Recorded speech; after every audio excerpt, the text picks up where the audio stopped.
एक क्वेश्चन लिखिए बेटा, 100 ml of 0.5 normal, 100 ml of 0.5 normal HCl, 200 ml of 1 by 4 molar, 200 ml of 1 by 4 molar H2SO4 are mixed together. H2SO4 are mixed together with 10 ml of 0.2 molar with 10 ml of 0.2 molar NaOH. Then what is the nature and normality of the resultant solution? Sir last कौन सा compound है? Then what is the nature and normality of the resultant solution? नहीं sir, last compound कौन सा था? NaOH, caustic soda, sorry, NaOH. Sir repeat कर दीजिए। Sir सबसे पहले देख लीजिए, 100 ml of 0.5 normal HCl and 200 ml of 1 by 4 molar H2SO4 are mixed together with 10 ml of 0.2 normal NaOH. Then what is the nature and normality of the resultant solution? ये question है, करिए फिर मैं बताता हूँ।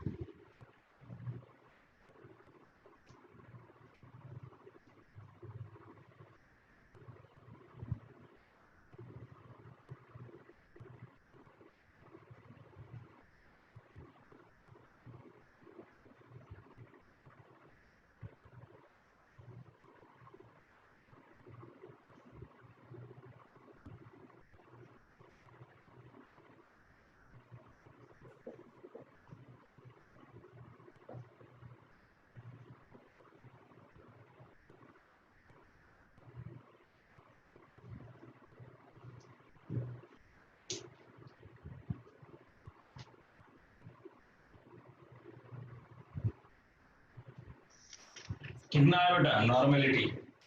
सर 146 by 310 आ रही है। 146 by 310 गलत है, 148 आ रहा है।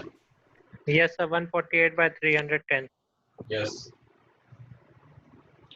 देखिए बेटा क्वेश्चन में ये आपको दिया है, आपको अगर normality of the final solution चाहिए तो N1V1 plus N2V2 divided by sorry minus calculation error कर दी थी। N2V3 divided by V1 plus V2 plus V3 होगा कि नहीं? Yes sir. क्योंकि ये दोनों एसिड है तो जुड़ जाएंगे, ये बेस है तो घट जाएगा। ठीक है, अब यहाँ पे नॉर्मेलिटी अगर हमको निकालना है तो क्या हो जाएगा, 100 into 0.5। अब ये मोलरिटी दी है तो एन फैक्टर से मल्टीप्लाई करना पड़ेगा कि नहीं, into 200, 1 by 4 molarity into n factor into volume, correct, minus 10 into 0.2 divided by 100 plus 200 plus 10, yes or no? Yes sir. तो यहाँ से नॉर्मेलिटी जो आ जाएगी 148 डिवाइडेड बाय 310 ग्राम इक्विवेलेंट पर लीटर, यस या नो? Yes sir. ये क्वेश्चन हो गया डायरेक्टली फॉर्मूला बेसिस को एनालिटिकल तरीके से देख लेते हैं।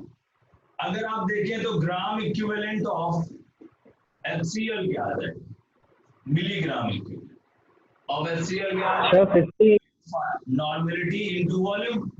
नॉर्मेलिटी आपकी वॉल्यूम है आपका 100, कितना आ जाएगा, 50 मिली इक्विवेलेंट आ जाएगा। Yes sir. ऐसे ही मिली इक्विवेलेंट ऑफ H2SO4 निकालना है तो क्या करेंगे, molarity into N factor into volume. क्यों, क्योंकि यहाँ पे नॉर्मेलिटी नहीं दी है तो नॉर्मेलिटी कैसे आ जाएगी, मोलरिटी इंटू एन फैक्टर्स, तो ये निकाल लेंगे। आपका मोलरिटी है 1/4, एन फैक्टर है 2, वॉल्यूम है आपका 200, तो ये आ जाएगा आपका 100 मिली इक्विवेलेंट, यस या नो? ऐसे ही मिली इक्विवेलेंट ऑफ बेस चाहिए, मिली इक्विवेलेंट ऑफ NaOH, वो क्या होगा, नॉर्मेलिटी इनटू वॉल्यूम। नॉर्मेलिटी है 0.2, वॉल्यूम है 10, तो 2 मिली इक्विवेलेंट आ जाएगा, यस या नो? Yes sir. अब यहाँ से हमें टोटल इक्विवेलेंट जो सॉल्यूशन में होंगे after mixture, total equivalent of mixture क्या होंगे, तो आपको समझना है कि एसिड एसिड जुड़ जाएगा 50 प्लस 100 और बेस उसमें घट जाएगा, तो कितना आ जाएगा 148 मिली इक्विवेलेंट आ जाएंगे कि नहीं। Yes, sir. तो नॉर्मेलिटी क्या आएगी, नॉर्मेलिटी आएगी gram equivalent upon volume of solution in litre. Gram equivalent है 148 रिमेनिंग वाले, और उसमें वॉल्यूम कितना हो गया है 100 प्लस 200 प्लस 10, तो 148 डिवाइड बाय 310 ग्राम इक्विवेलेंट पर लीटर। यस या नो। Yes Yes, sir. तो ये हो गया आपका एनालिटिकल तरीके से, और ये हो गया आपका डायरेक्टली फॉर्मूला बेस से, आप जिससे चाहो उससे कर सकते। क्लियर बेटा, Yes, sir. Clear. कहीं किसी को डाउट नहीं है ना। अगला क्वेश्चन लिखिए, next question, question number 2। What volume of water is required, what volume of water is required to make 0.2 normal solution, to make 0.2 normal solution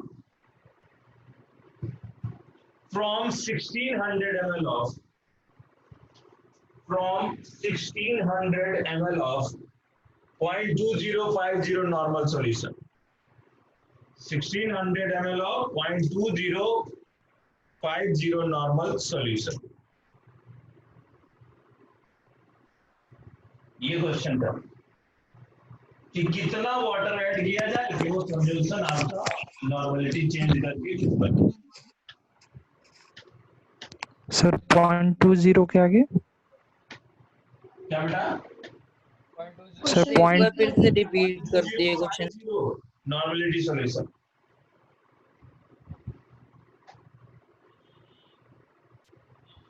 40 ml। 40 ml। Yes,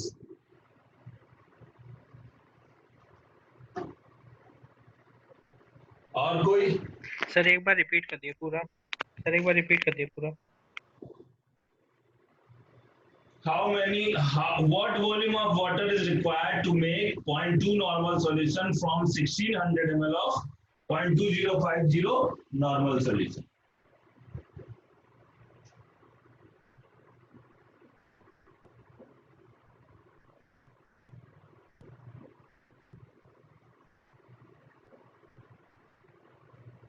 yes sir 40 ml।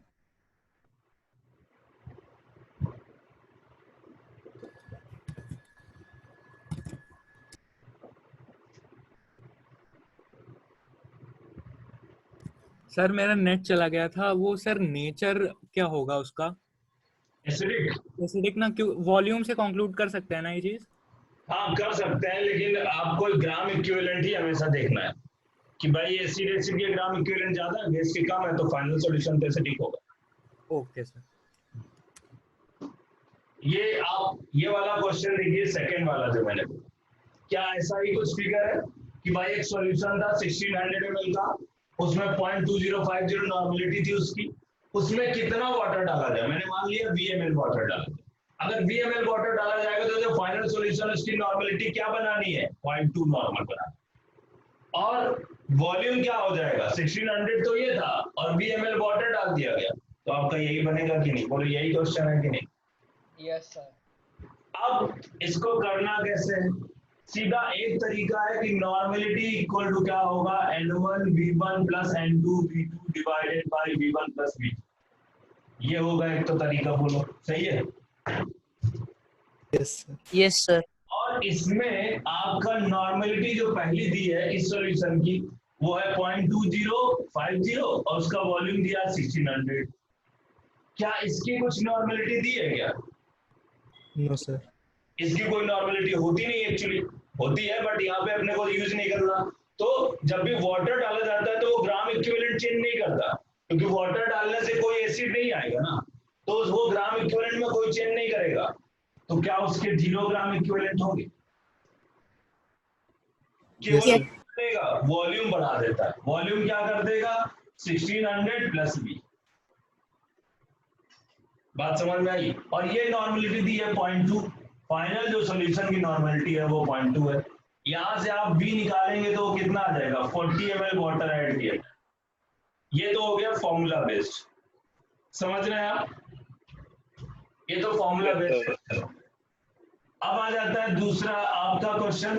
वो question क्या है आपका, अगर हमें इसको analytical तरीके से करना, तो बताओ वाटर ऐड करने से कोई ग्राम इक्विवेलेंट में चेंज होता है? नहीं होता है। अगर ग्राम इक्विवेलेंट में चेंज नहीं होता है तो milli equivalent initial equal to milli equivalent final होगा कि नहीं? मतलब N1V1 equal to N2V2, yes या नो? यस पहले सॉल्यूशन में मिली कि नॉर्मेलिटी क्या थी? 20 और 50, उसका वॉल्यूम कितना था? 1600। फाइनल नॉर्मेलिटी क्या हो गई है? 0.2। लेकिन अब वॉल्यूम क्या हो गया है? 1600 प्लस V हो गया। चाहे एनालिटिकल तरीके से करो, जो आपको ये पता है कि अगर वाटर डालेंगे तो उससे इक्विवेलेंट में कोई फर्क नहीं पड़ेगा, उससे मैंने किया। और एक ये किया जिसमें मैंने ये किया है कि नॉर्मेलिटी आपको जो फाइनल सॉल्यूशन निकालनी है वो कितनी? 0.2 निकालनी है।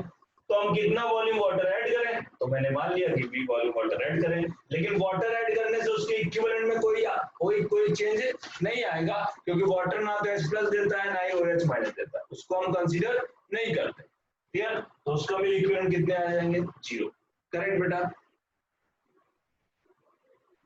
किसी को डाउट है? इसका आंसर क्या है? 40 कितना तो है? कितना आएगा? 40 ml वाटर ऐड कर दिया जाए तो आपको अब क्रॉस चेक करना है, तो क्रॉस चेक करके देख लो। अब नॉर्मेलिटी निकालो, यहाँ 40 ml रन तो देखो क्या नॉर्मेलिटी 0.2 आ रही, क्रॉस चेक कर लो। यस या नो? हो गया? Yes sir. Sir yes sir हो गया। Yes sir. अभी किसी को डाउट हो इस वाले टॉपिक में तो बताओ। No sir. नहीं है? आगे बढ़ा जाए। Law of equivalence. No, law of equivalence, हाँ बोलो बेटा।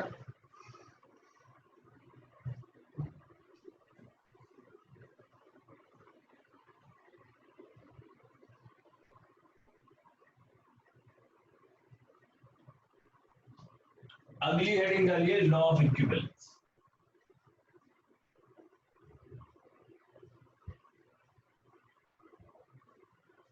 लॉ ऑफ इक्विवेलेंस, देखिए ये एक जो ऐसा कॉन्सेप्ट है कि हम इसको पढ़ने तो जा रहे हैं, एक लाइन का कॉन्सेप्ट है सिर्फ, इसका थ्योरी जो है वो एक लाइन की है, बट इसके एप्लीकेशन बहुत है। अभी हम एप्लीकेशन पढ़ेंगे, टाइट्रेशन, पूरा application of law of equivalence और कुछ नहीं। ठीक है? तो लॉ ऑफ इक्विवेलेंस में दिखाऊंगा आपको कितना कमाल की चीज है, इसीलिए इसको बहुत ध्यान से समझना है। इसी कॉन्सेप्ट को पढ़ाने के लिए मैंने रेडॉक्स और ये एन फैक्टर और इक्विवेलेंट वेट सब इतना डिटेल में पढ़ाया। ठीक है? सिर्फ इस कॉन्सेप्ट में कहीं फंसे ना। ठीक है? तो लॉ ऑफ इक्विवेलेंस को समझ लीजिए कहता क्या। ये कहता है कि अगर कोई reaction A B goes to C C D D ऐसी कोई रिएक्शन हो रही है, वो बैलेंस हो या ना हो, मतलब किसी भी तरह की रिएक्शन हो, इस तरह रिएक्शन हो, बस उसकी बैलेंसिंग हो या ना हो, कोई जरूरत नहीं है बैलेंस करने की। अगर बैलेंस हो तो बहुत अच्छी बात है। ठीक है? तो according to law of equivalence, law of equivalence क्या कहता है कि equivalent of A equal to equivalent of B equal to equivalent of C equal to equivalent of D। अगर मिली इक्विवेलेंट में कहें तो भी यही बात होगी। क्या? Milli equivalent of A, milli equivalent of B, milli equivalent of C equal to milli equivalent of D। तो कोई कंफ्यूज मत होना कि सर यहाँ पे तो मिली इक्विवेलेंट का है, तो इक्विवेलेंट क्या है, चाहे मिली इक्विवेलेंट का है, फिर दोनों के मिली इक्विवेलेंट करना। करेक्ट? तो सिंपल क्या होगा, उनके इक्विवेलेंट आपस में इक्वल होंगे। अब यहाँ पे A का मिली इक्विवेलेंट, A का इक्विवेलेंट B के बराबर है, B A का C के बराबर है, A का D के बराबर है, मतलब सब एक दूसरे के बराबर हैं। मतलब इक्वल इक्विवेलेंट्स में वो हमेशा रिएक्ट करेगा और प्रोड्यूस भी करेगा। ये बात आपको बिल्कुल नहीं भूलनी। एक तो पहला ये कॉन्सेप्ट हो गया रिएक्शन के लिए। अगर रिएक्शन नहीं है, मान लो कोई कंपाउंड है और कंपाउंड्स, मान लो कोई कंपाउंड है MX मतलब AX BY, कोई भी कंपाउंड है, तो उस कंपाउंड में भी स्क्रीन अगर कोई कंपाउंड है AX/BY तो उस कंपाउंड के लिए भी हम कह सकते हैं कि equivalent of A equal to equivalent of B। मतलब अगर कोई कंपाउंड बनेगा A और B से तो वो भी अपने इक्विवेलेंट के बराबर में ही आपस में जुड़ेगा, तो ये भी इक्विवेलेंट बराबर होंगे। मतलब कोई कंपाउंड है तो उनमें आपस में सारे एलिमेंट्स के इक्विवेलेंट क्या होंगे, इक्वल। क्या बात सबको समझ में आ रही है? यस yes sir तो एक ये इक्विवेलेंट्स बराबर हो गए और यहाँ से अगर रिएक्शन हो रही तो बैलेंस हो चाहे ना हो उसके इक्विवेलेंट्स बराबर होंगे। यहाँ पे एक कोई बार कंडीशन नहीं है, हाँ, कोई कंडीशन नहीं है इसमें। कोई कंडीशन नहीं, बस रिएक्शन होनी चाहिए। ठीक है सर। ठीक है, अब देखिए यहाँ पे लॉ ऑफ इक्विवेलेंस का ये बन गया आपका कॉन्सेप्ट। अब इसका एप्लीकेशन पार्ट देख लेते हैं कि भाई ये हो गया आपका, इतना ही थ्योरी है बस, लॉ ऑफ इक्विवेलेंस इतनी है, बट ये कमाल की एप्लीकेशन। पहला क्वेश्चन लिखिए बेटा इसके एप्लीकेशन पे। Question number 1, 1 gram of metal oxide, 1 gram of metal oxide, 1 gram of metal oxide gives 0.2 gram of metal, gives 0.2 gram of metal, gives 0.2 gram of metal. Calculate equivalent weight of metal. Calculate equivalent weight of metal. ठीक है, तो पहला question मैं आपको बताता हूं कि कैसे अप्लाई करना है, फिर आप करेंगे। अब देखिए यहाँ प्रॉब्लम क्या है, प्रॉब्लम क्या है कि एक कोई मेटल ऑक्साइड है, वो हो सकता है MO हो, वो हो सकता है M2O3 हो, वो हो सकता है MO2 हो, कुछ भी हो सकता है। क्या आप क्लियर है बेटा बात सबको? क्योंकि उसने क्लियर Yes, sir. होगा कि मोनोवैलेंट हो, कुछ नहीं क्लियर किया ना। उसने कह दिया मेटल ऑक्साइड है, मेटल ऑक्साइड तो कुछ भी हो सकता है, करेक्ट। और फिर उसको पता नहीं किससे रिएक्ट कर रहा है कि हीट कर रहा है और सीधा जाके कहां चला जा रहा है, मेटल में। तो यहाँ पे हमारे सामने दो प्रॉब्लम आएंगी। पहली प्रॉब्लम क्या है कि अगर इस रिएक्शन में हम मान ले कोई भी, अब हम कौन सा मेटल ऑक्साइड ले, ये वाला ले, ये वाला ले, ये वाला ले, तो जो हमारा मेटल ऑक्साइड अगर फिक्स नहीं होगा तो हमें ये भी, हम इसकी बैलेंस रिएक्शन भी नहीं लिख सकते। क्या लिख सकते हैं? Yes, sir. अब मान लेते हैं कि चलो मान लेते हैं कि ये कोई मेटल ऑक्साइड है MXOY जिसका कोएफिशिएंट X और Y है, क्लियर, ये मान लेते हैं। अब ये किससे रिएक्ट हुआ है वो भी नहीं पता, और रिएक्ट होकर साइड प्रोडक्ट क्या बना है वो भी नहीं पता। मतलब ऐसे केस में हम बैलेंस रिएक्शन नहीं लिख सकते, और जब भी बैलेंस रिएक्शन नहीं लिख सकते तब आपका ये काम करेगा लॉ ऑफ इक्विवेलेंस। ठीक है, अब देखिए यहाँ पे अगर ये रिएक्शन हो रही है, हमको रिएक्टेंट पता है कि मेटल ऑक्साइड था, वो भी नहीं पता कि वो क्या था, मतलब कौन सा, किस काइंड का, डाइवेलेंट, ट्राइवेलेंट, कैसा था वो भी नहीं पता। बस ये पता है कि मेटल ऑक्साइड था, हमारा उसका कुछ कोएफिशिएंट थे और वो मेटल में कन्वर्ट हो जाता है, इतना पता बस। अब हमें ये दिया है कि ये 1 ग्राम है और ये कितना बन रहा है, मेटल कितना है, 0.2 ग्राम। ये हीटिंग में ही हो रहा है ना क्या बेटा? सर? ये MXOY कंपाउंड M में फॉर्म होता है हीटिंग में। अरे कुछ भी मान लो, हीटिंग मान लो, रिएक्शन मान लो, कोई फर्क नहीं पड़ता उससे। ठीक है सर। ठीक है, वो क्या था क्या बन गया बस इतना पता होना चाहिए। ये कॉन्सेप्ट का मैं आपको मतलब वो बता रहा हूं कि कितना इजी है, कितना हैंडल करना आसान है इसको। MXOY है वो मेटल बन रहा है, बाकी ये किससे रिएक्ट किया कि हीट करके बना, साइड प्रोडक्ट क्या था कुछ भी पता करने की जरूरत नहीं, सिर्फ क्या था कहां चला गया इतना पता है और उनके वेट पता है। अब मुझे बताइए कि क्या मैंने आपको ये सिखाया है कि जो आपका इक्विवेलेंट है वो कैसे कैसे निकाले जा सकते हैं? बताओ, क्या ये सिखाया मैंने? Yes sir. इक्विवेलेंट निकालने के 4 तरीके बताए। एक क्या बताया, वेट अपॉन इक्विवेलेंट वेट, बताया कि नहीं बताया? Yes sir. यस और एक बताया normality into volume, yes sir. और एक बताया कि molarity into N factor into volume, yes या no? Yes sir. Yes sir. और एक बताया है आपको Moles into N Moles factor. into N factor, yes या नो? Yes sir. इस क्वेश्चन में क्या दिया, वेट दिया है, यस सर। तो ये वाला फॉर्मूला लगाएंगे यस सर। अगर इक्विवेलेंट पूछेगा। अब मुझे बताओ, ये रिएक्शन लिखी है तो मैं क्या इस रिएक्शन के लिए लिख सकता हूं कि equivalent of MxOy equal to equivalent of metal, ये तो मैं लिख सकता हूं ना, अभी मैंने पढ़ा। Yes sir. Yes, sir. कोई रिएक्शन हो रही तो उसके मेटल उसके इक्विवेलेंट तो बराबर होंगे कि नहीं? Yes sir. Yes, sir. तो यहाँ बताइए, ठीक है, तो इक्विवेलेंट बराबर कर दिया। अब इक्विवेलेंट निकालेंगे कैसे? Weight upon equivalent weight of MxOy, और यहाँ पे weight upon equivalent weight of metal. Yes या नो? देख बोलते Yes, जाओ, sir. ठीक है। अब बताओ, जो इक्विवेलेंट वेट ऑफ MxOy है, क्या ये निकाल सकते हैं? क्या हम इसको ऐसे लिख सकते हैं? मोलिकुलर वेट तो पता ही नहीं है। लिख सकते हैं, और इसको हम लिख सकते हैं W/E। हमने मान लिया है कि मेटल का इक्विवेलेंट वेट 8 है। क्या ये आपको समझ में आया कैसे आया? Oxygen, yes sir, liberated. हाँ, अब मैं आपको ये भी बता देता हूं कि ये मैंने कहाँ पढ़ाया था। अगर आपको याद हो तो मैंने बताया था कि equivalent weight of total equal to equivalent of part first plus equivalent weight of part second. Yes या no? Yes sir. Yes, sir. और ये equivalent weight of metal oxide MxOy निकालना है, तो क्या इक्विवेलेंट वेट ऑफ मेटल और plus equivalent weight of O लिख सकता हूं कि नहीं? क्योंकि मैंने बताया था कि कोएफिशिएंट नहीं करता 5 स्टार पॉइंट।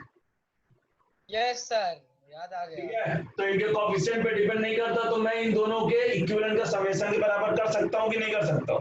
हाँ सर, समेशन ही बराबर होगा। अच्छा, तो इसको मैंने मान लिया E, और इक्विवेलेंट वेट ऑफ ऑक्सीजन मुझे पता है वो ऑलवेज क्या होता है 8, और इक्विवेलेंट ऑफ क्लोरीन क्या होता है 35.5, ब्रोमीन क्या होता है 80, और 80, आयोडीन कितना होता है 127। 127। 122.5. ये तो उसके डेफिनेशन में, ये बात पता है कि नहीं? Yes sir. सर, तो बेटा यहाँ पे वेट अपॉन E प्लस 8 कैसे लिखा, समझ में आया सबको? आ गया समझ में। बहुत बढ़िया। अब इसका वेट कितना दिया है 1 ग्राम, और डिवाइड बाय E प्लस 8, और इसका वेट कितना दिया 0.2 ग्राम, ठीक है, और इसका इक्विवेलेंट वेट E। अब बता दो यहाँ से E आ जाएगा? आ जाएगा सर। सर 2 आएगा कि नहीं? सर 2 आ रहा है। मतलब आप एक बात समझ गए होंगे कि बिल्कुल लॉ ऑफ इक्विवेलेंस को बहुत ही आसानी से लगा सकता है, चाहे रिएक्शन का रिएक्टेंट क्या था, प्रोडक्ट क्या था, या उसकी बैलेंस रिएक्शन या उसके साइड प्रोडक्ट पता हो या ना पता हो, बस हमको ये बताओ कि वो कहाँ था, कहाँ गया, या किससे रिएक्ट किया, बस इतना बताओ तो बस काम हो जाएगा। सर हाँ, सर यहाँ से सर एक और बार सर एक्सप्लेन कर सकते हैं सर? थर्ड लास्ट से सर, थर्ड वाले पॉइंट से ये वाला, W अपॉन, यस सर, ये E प्लस 8 कैसे लिखा? यस भाई हमें वेट दिया है तो हमने क्या किया, वेट अपॉन इक्विवेलेंट वेट।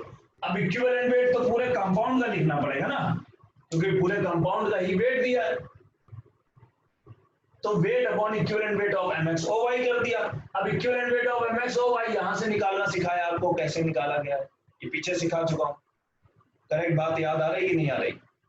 हाँ yes sir, yes sir, yes sir. ये 5 स्टार पॉइंट जो वहां पे लिखाया है मैंने, ये इक्विवेलेंट वेट 3 तरीके से निकाला जा सकता है, ये तीसरा तरीका है, टाइप 1, टाइप 2, टाइप 3। तो ये टाइप 3 है, उससे मैंने लिख दिया। अभी कहीं डाउट हो तो पूछ लो बेटा, बार बार बताने के लिए मैं तैयार हूं। कोई शर्माने वाली बात नहीं, जो आपको नहीं आता वो डिफिकल्ट है, जो आता है वो सिंपल है आपके लिए। अगर इक्विवेलेंट वेट का सर ये बताया कि सारे इक्वल होते हैं, ये सर क्यों होते हैं? मतलब ये डेफिनेशन से है क्या? ये उसकी डेफिनेशन है कि हमेशा वो कंबाइन होंगे या रिएक्ट होंगे या प्रोड्यूस होंगे तो इक्वल इक्विवेलेंट्स में होंगे, ये उसकी डेफिनेशन ही है। इसका लॉजिक क्या होगा? लॉजिक क्या होता है, एटम कभी आपके वो नहीं होते, क्या डिस्ट्रॉय या कंज्यूम, डिस्ट्रॉय या क्रिएट नहीं होते, बस उसी कॉन्सेप्ट से लगा। ठीक है, अब इसको बेटा ये नोट कर लो, अगर आ गया तो फिर एक मेरा क्वेश्चन कर दो बेटा, मुझे आता नहीं है, थोड़ा कम आता है। नोट कर रहे हैं सर। हाँ नोट कर लो।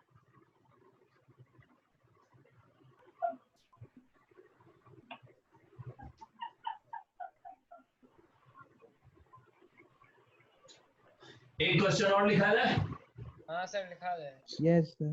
3 ग्राम of metal chloride 3 gram of metal chloride gives 2 gram of metal. 3 gram of metal chloride gives 2 gram of metal. Calculate equivalent weight of metal. Calculate equivalent weight of sir metal. एक बार question repeat कर दीजिए 3 gram of metal chloride gives 2 gram of metal. Calculate equivalent weight of metal.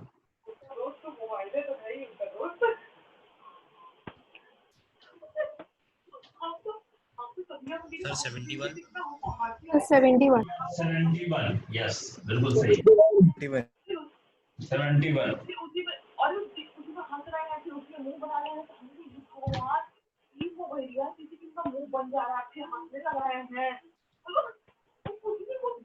रुद्राक्ष क्या हुआ तुम्हारे घर में? Sir पता नहीं सर माइक कैसे खुल गया सर, ध्यान नहीं दिया अभी। हाँ? माइक खुल गया सर अपने आप ही। कोई बात नहीं। ये क्वेश्चन करो सेकंड वाला 71 कितने लोग आ गया? आ गया. सर आ गया। बहुत बढ़िया। हाँ? चलो बताया जाए। फिर से सेम प्रॉब्लम। ये मेटल क्लोराइड है कि MCl है कि MCl2 है कि MCl4 है कि M2Cl2 है, कुछ नहीं पता। तो फिर हमारे पास एक तो हमको आइडिया पता है कि MxCl(y) मान लो, क्योंकि उससे हमें कोई फर्क नहीं पड़ता, वो मेटल में जा रहा है। इतना तो हम कर ही सकते हैं। और जब हम इतना कर सकते हैं तो हम क्या कहेंगे, इक्विवेलेंट ऑफ, इसका कितना दिया है 3 ग्राम और इसका कितना दिया है 2 gram. Equivalent of Mx equal to equivalent of metal, equivalent of metal oxide equal to equivalent of metal होगा कि नहीं? ये मेटल क्लोराइड. लिख सकता हूँ कि नहीं लिख सकता?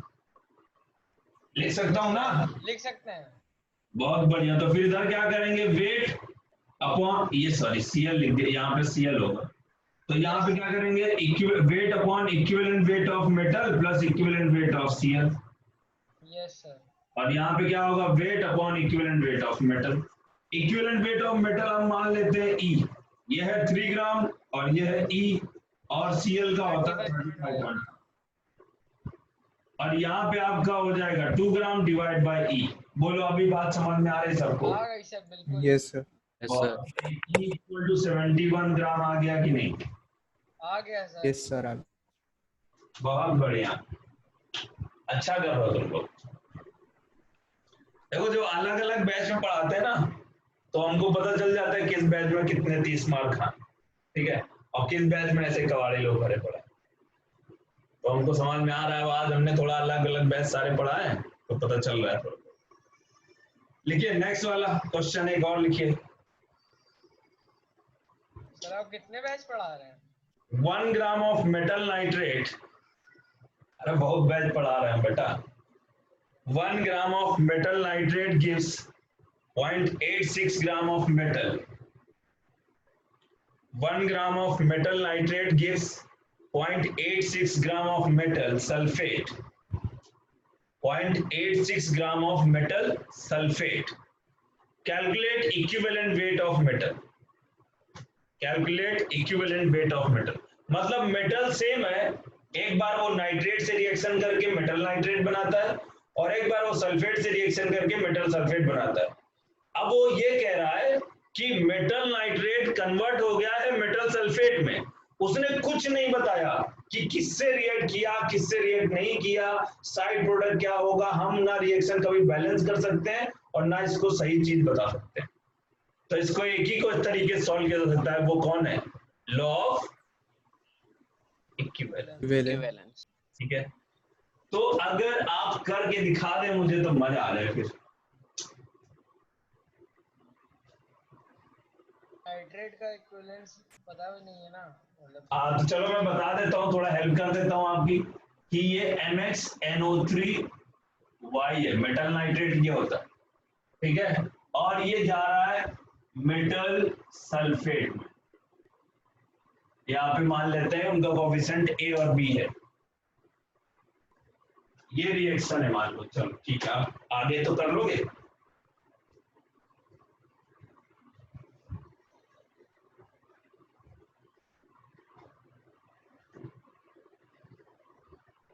सर 0.68 सल्फेट है क्या, मेटल सल्फेट? 0.86, यस 86 की 68?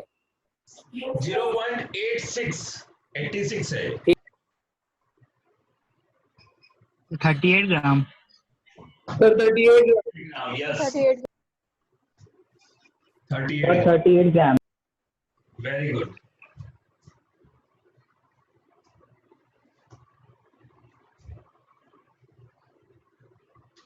$38 आ रहा है। क्या कह सकते हैं, क्या हम यहां से कह सकते हैं equivalent of MxNO3y equal to equivalent of MaSO4b? सही है। सही है सर। इनके इक्विवेलेंट बराबर होंगे कि नहीं होंगे? होंगे बराबर। अगर ये बराबर होंगे तो हम इनका वेट दिया, इसका 1 ग्राम दिया और इसका 0.86 ग्राम दिया। बोलो सही है। तो हम क्या करेंगे, वेट अपॉन इक्विवेलेंट वेट लगाएंगे। तो यहाँ पे weight upon equivalent weight of metal plus equivalent weight of NO3 minus, सही है। Yes sir. और ये क्या हो जाएगा, weight upon equivalent weight of metal plus equivalent weight of SO42 minus, yes या नो? Yes sir. बस बेटा फिर तो बढ़िया है तुम्हारा। यहाँ पे वेट आपको दिखा कितना, 1 ग्राम, और ये मान लो, और ये आपका NO3 कितना है, 62 डिवाइड बाय 1, यस सर। ठीक है। क्योंकि सर आपका यही है। मॉलिक्यूलर मास कितना होगा, 62, और डिवाइड बाय इसका चार्ज और आयन कितना है, 1 आयन है ना ये। और इक्विवेलेंट वेट इनके कोएफिशिएंट पे डिपेंड नहीं करेगा, तो कोएफिशिएंट से कोई लेना देना है नहीं।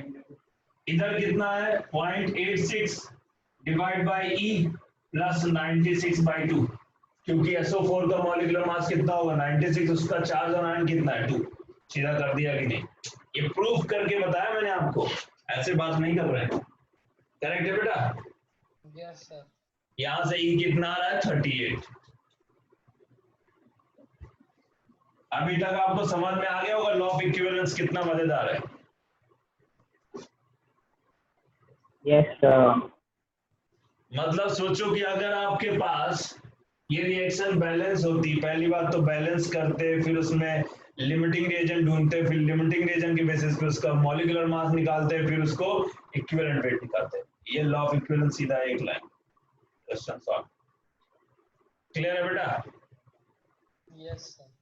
लिमिटिंग रिएजेंट और इक्विवेलेंट वेट में, लिमिटिंग वाले कॉन्सेप्ट में और इक्विवेलेंट वेट में एक ही डिफरेंस है, वो क्या, कि लिमिटिंग के लिए बैलेंस रिएक्शन का होना जरूरी है, इक्विवेलेंट वेट में बैलेंस रिएक्शन का होना जरूरी नहीं है।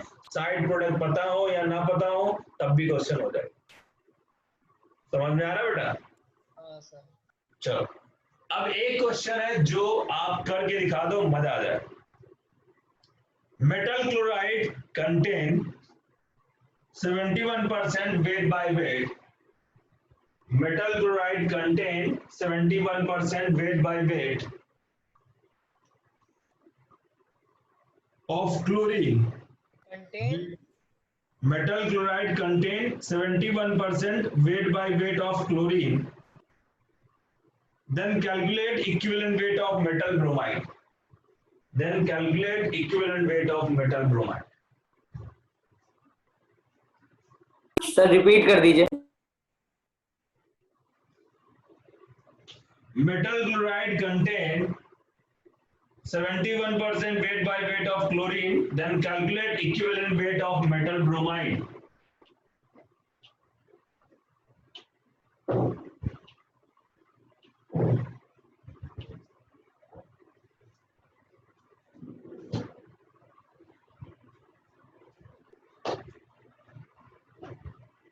करिए इस क्वेश्चन को बेटा फटाफट।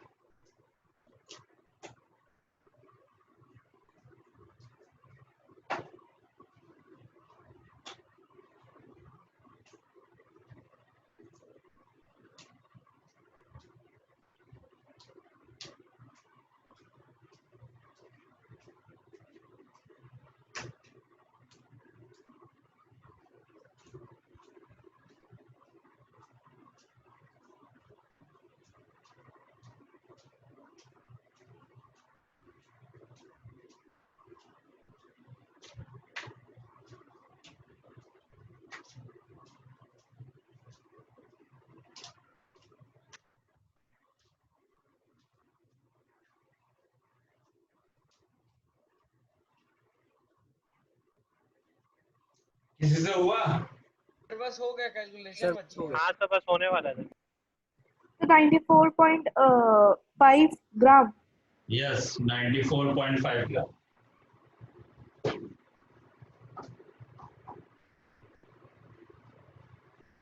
वेरी गुड, बहुत बढ़िया। 94.5 आ रहा है।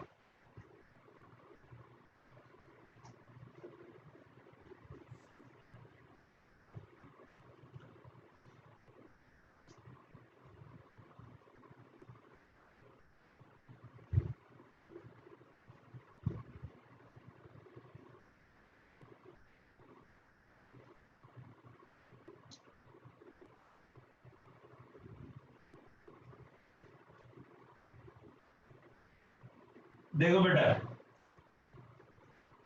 आपको पूछ रहा है equivalent weight of metal bromide. अब फिर से वही प्रॉब्लम आने वाली है कि मेटल ब्रोमाइड में उनके कोफिशिएंट क्या है नहीं पता, तो अपन क्या करेंगे, कुछ भी मान लो। अगर कुछ भी मान लेंगे तो हम equivalent weight of metal plus equivalent weight of bromine कर सकते हैं कि नहीं? बोलो सही है, ये कर सकते हैं कि नहीं कर सकते? Yes, sir. और हम मान लेते हैं कि मेटल का ई है और ब्रोमीन का तो 80 होता ही है। अगर हम ई फाइंड कर लें तो क्या हो जाएगा, मतलब इक्विवेलेंट वेट ऑफ मेटल मिल जाए तो काम हो जाएगा। बताओ बेटा। Yes Yes, sir. तो अगला काम जो आपको करना है वो अगली इंफॉर्मेशन से निकाल कि MnClY कोई कंपाउंड दिया, उसमें कह रहा है कि Cl का जो परसेंटेज वेट बाय वेट है वो है 71%। इसका मतलब क्या हुआ, मतलब ये हुआ कि 71 gram of chlorine in 100 gram of compound MnClY। और इस पूरे कंपाउंड में दो ही एलिमेंट है, एक है Cl एक है मेटल। तो Cl अगर 71% है तो मेटल कितना होगा? Sir, 29%. यस, बिल्कुल सिंपल सी बात है कि Cl आ गया आपका 71 ग्राम, तो मेटल कितना होगा 100 माइनस 71, तो कितना हो जाएगा 29। तो आपको मेटल भी मिल गया और आपको क्लोरीन का भी वेट मिल गया। अब दूसरी चीज जो हमको पता है वो ये कि equivalent of metal equal to equivalent of chlorine होगा, क्योंकि मैं पहले पीछे बता चुका हूं अगर कंपाउंड होते हैं तो उनके एलिमेंट अपने इक्विवेलेंट के बराबर कंबाइन होते हैं। क्या क्लियर है बेटा ये बात पीछे? Yes, sir. तो बस बेटा यहाँ पे क्या करो, इक्विवेलेंट ऑफ मेटल निकालना है तो वेट कितना है, weight upon equivalent weight of metal. और यहाँ पे क्या करेंगे, weight upon equivalent weight of chlorine.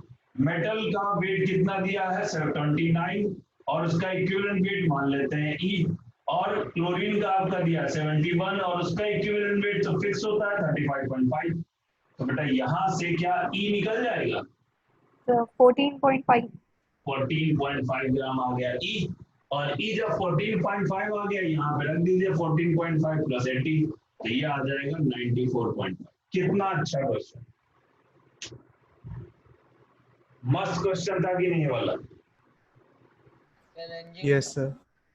Sir sir बढ़िया था। अब देखो मैं बार बार बोल रहा था जब मैं पढ़ा रहा था कि बेटा ये इक्विवेलेंट का बहुत अच्छा यूज करूंगा, आगे बहुत अच्छा यूज करूंगा, एंड फैक्टर का बहुत अच्छा यूज करूंगा। अब देख रहे हो कि इक्विवेलेंट के वो तीनों जो टाइप 1 टाइप 2 टाइप 3 पढ़ा रहा था कितना अच्छा यूज आ रहा है।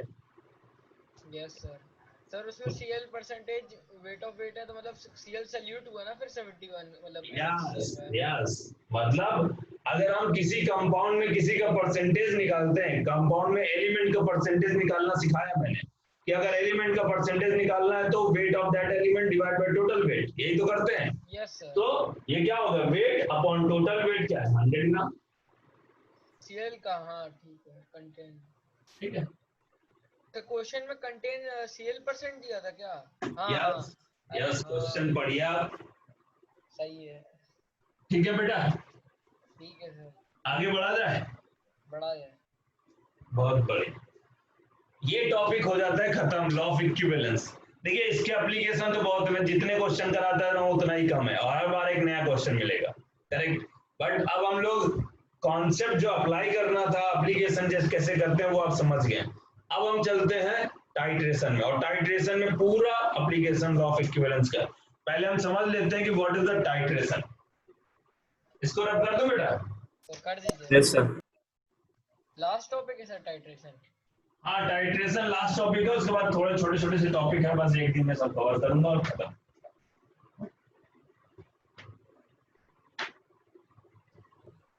सर फिर मोल कॉन्सेप्ट खत्म, फिजिकल केमिस्ट्री।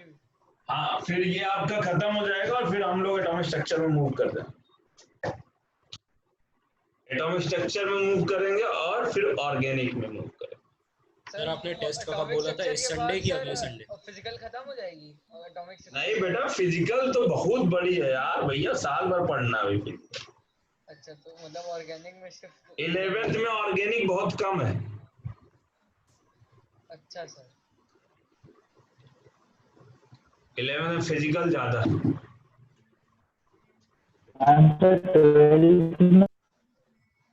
क्या बेटा? 12th में सर टेस्ट का कब कहा था आपने? इस संडे की अगले संडे। क्या बेटा टेस्ट का बात कर रहे हो क्या? टेस्ट की बात कर रहे हो क्या? Yes sir. टेस्ट तो बेटा आप ये समझ लो कि इस संडे नहीं तो अगले संडे तो 100% होना है। तो और मैंने अपना टॉपिक बता दिया मोल कॉन्सेप्ट, मतलब रेडॉक्स से पहले जो भी पढ़ा है सब आएगा। ठीक है टाइट्रेशन में समझ लीजिए। टाइट्रेशन आप सबसे पहले बताइए टाइट्रेशन कितने लोगों ने रियल में देखा है कहीं भी लैब में या किया है? याद नहीं सर, भूल गए। एसिड बेस टाइट्रेशन किया है?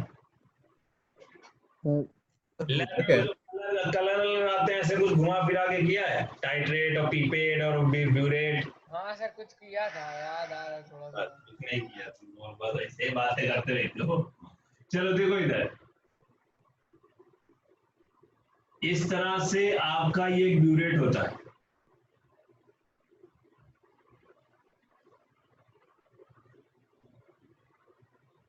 और इसमें ऐसे ml के वो डॉट बने होते हैं।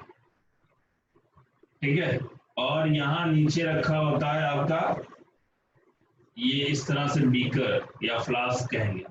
ठीक है और इधर बगल में एक टेबल बनी होती है जिसमें ये फंसा रहता है इस तरह से।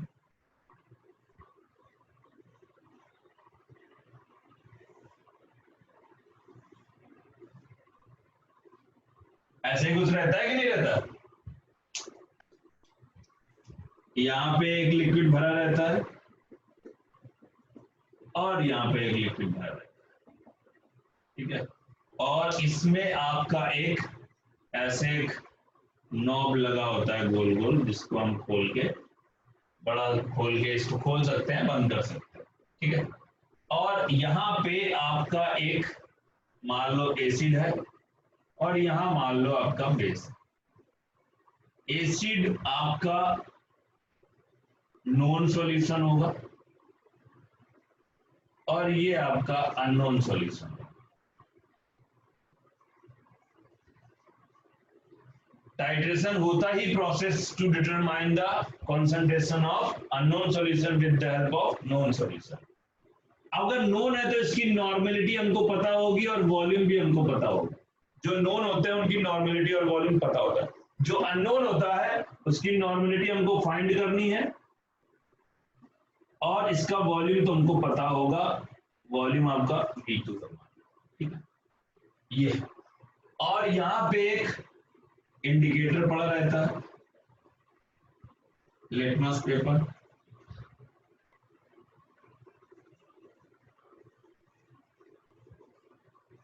इसको हम इंडिकेटर बोलते हैं। अभी चूंकि बेस में पड़ा है तो इसका कलर कैसा होगा बताओ? Blue blue blue colour. बहुत बढ़िया। ये पूरा सेटअप होता है जो लैब में आप सेटअप करते हैं। मैं इसको इसलिए इतना अच्छा समझाने जा रहा हूँ, ये पूरा फिगर इसलिए बनाया ताकि आप पहले तो ये समझो कि टाइट्रेशन क्या है। जब टाइट्रेशन समझ में आ जाएगा तब आप रियल में क्वेश्चन को अप्रोच कर पाएंगे, क्योंकि क्वेश्चन में हमेशा लैंग्वेज प्रॉब्लम आ जाती है कि टाइट्रेशन के बहुत सारे टर्म्स पता नहीं होते और वो टाइट्रेशन के टर्म्स आप प्रॉब्लम क्रिएट करते हैं। तो एक बात समझ लीजिए कि टाइट्रेशन है क्या? टाइट्रेशन एक प्रोसेस है जिसकी हेल्प से हम अननोन सॉल्यूशन का कॉन्सेंट्रेशन निकालते हैं with the help of known solution. अब क्या होता है, ये एक ब्यूरेट होता है जिसमें हम एसिड ले लेते हैं, वो उसका नॉर्मेलिटी और वॉल्यूम हमको पता होता है। यहाँ पे जितना वॉल्यूम भरेंगे वो हमको पता रहेगा और उसका कॉन्सेंट्रेशन हमको पता होता है पहले से। अब यहाँ पे जो हमारे पास ये दूसरा है, इसमें अननोन सॉल्यूशन मतलब इसकी नॉर्मेलिटी नहीं पता है बट इसका वॉल्यूम पता है, कितना वॉल्यूम हमने यहाँ पे भरा है वो मेजर करके ही भरेंगे। और जो लिटमस पेपर है वो लिटमस पेपर आपका ये इंडिकेटर होता है, ये कलर बताता है। इंडिकेटर क्या करता है, जैसे ही एसिड से बेस में कन्वर्ट हो जाएगा सॉल्यूशन, ये वाला सॉल्यूशन अभी बेसिक है तो ब्लू कलर है, जैसे ही एसिडिक में कन्वर्ट हो जाएगा तुरंत वो आपका कलर चेंज कर देगा। बस हम उसी से, इसी के कलर चेंज करने से ही आइडेंटिफाई कर पाएंगे कि ये आपका एसिड है कि बेस है। नहीं तो बताओ, दो बीकर में मैं अगर दो, एक एसिड एक बेस रख दूं, कभी क्या पहचान सकते हो आप बिना इंडिकेटर के? No sir. No sir. ऐसा नहीं पीने का कि पिएंगे सर, पी के देखेंगे कैसा है ठीक है तो वो तो काम कर नहीं सकते, तो हमेशा कैसे इंडिकेटर बताएगा।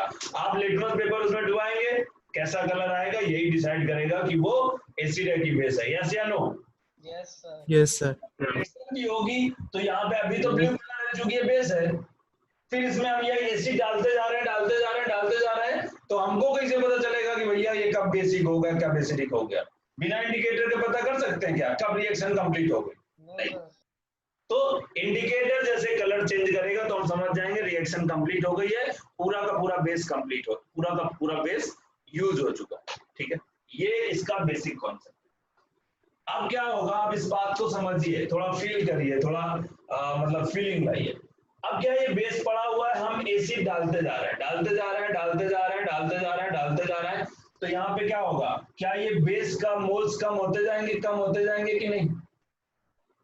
Yes sir. Yes sir. क्योंकि आपका एसिड जब डालोगे तो बेस को कंज्यूम कर लेगा। तो अगर इसके मान लो 5 मोल है, आपने 1 मोल इससे एसिड डाला तो इसके कितने बचेंगे?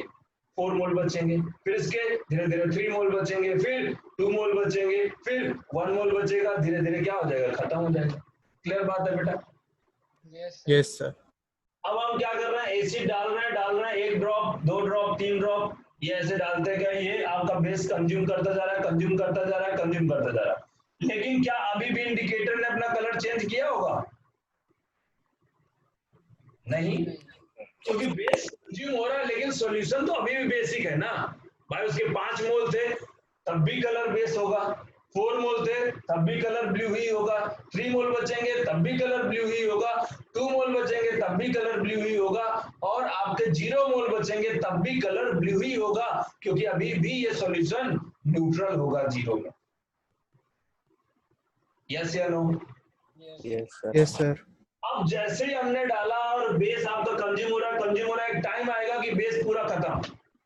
जब बेस पूरा खत्म हो जाएगा तब भी ये कलर चेंज नहीं करेगा।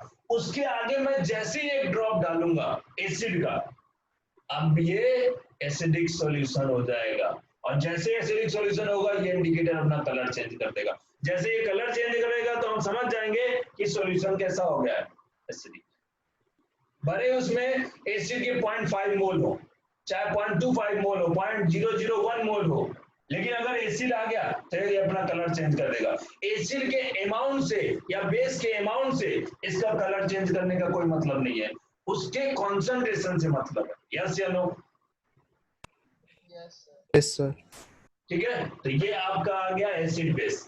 तो आप समझिए कि जब भी आपने कह दिया कि एट इक्विवेलेंस और एंड पॉइंट, ठीक है, इक्विवेलेंस पॉइंट और एंड पॉइंट कौन सा होगा? जहां पे पूरा का पूरा एसिड, पूरा का पूरा बेस खत्म हो जाए, जहां पे रिएक्शन कंप्लीट हो जाए। इक्विवेलेंस पॉइंट किसको बोलते हैं? जहां पे रिएक्शन कंप्लीट हो जाए। और जब रिएक्शन कंप्लीट हो जाएगी इक्विवेलेंस पॉइंट पे, तो क्या होगा, equivalent of acid equal to equivalent of base होगा कि नहीं? Yes sir. अगर रिएक्शन कंप्लीट हो गई है तो जितने इक्विवेलेंट एसिड के थे उतने इक्विवेलेंट बेस के होने पड़ेंगे, तभी तो कंप्लीट होगी। करेक्ट? और अगर ऐसा है तो इक्विवेलेंट ऑफ एसिड कैसे निकालेंगे? N1 V1, करेक्ट है। और इक्विवेलेंट ऑफ बेस कैसे निकालेंगे? N2 V2, क्योंकि इसका भी नॉर्मेलिटी और volume V2।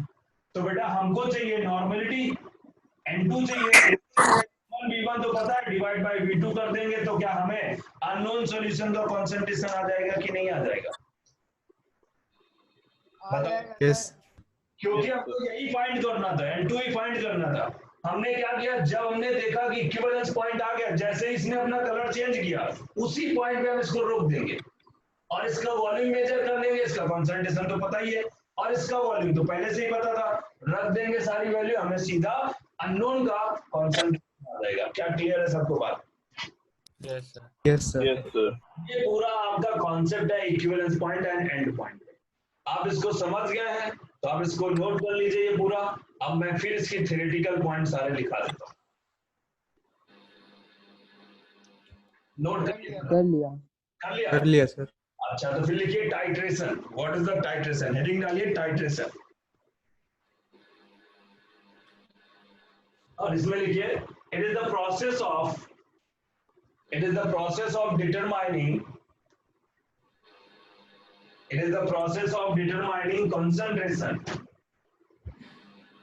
It is the process of determining concentration of unknown solution. It is the process of determining concentration of unknown solution with the help of known solution. With the help of known solution. With the help of known solution. ठीक है? Repeat कर दिए। It is the process of determining concentration of unknown solution with the help of known solution. ठीक है? अब देखिए बेटा, हम लोग सिर्फ एसिड बेस टाइट्रेशन जानते हैं, तो हम क्या करते हैं, इनको एसिड बेस लिखते हैं। लेकिन टाइट्रेशन तो बहुत सारे होते हैं, तो हम इनको क्या यूज करते हैं, टाइट्रेट एंड टाइट्रेंट, दो वर्ड यूज करते हैं। एक को हम बोल देते हैं टाइट्रेट और एक को हम बोल देते हैं टाइट्रेंट। ठीक है, ये है आपका। तो अब जो अगला पॉइंट लिखिएगा वो लिखिए एंड पॉइंट। क्या होता है एंड पॉइंट? अगली हेडिंग डालिए एंड पॉइंट। एंड पॉइंट में लिखिए it is the point eight which reaction between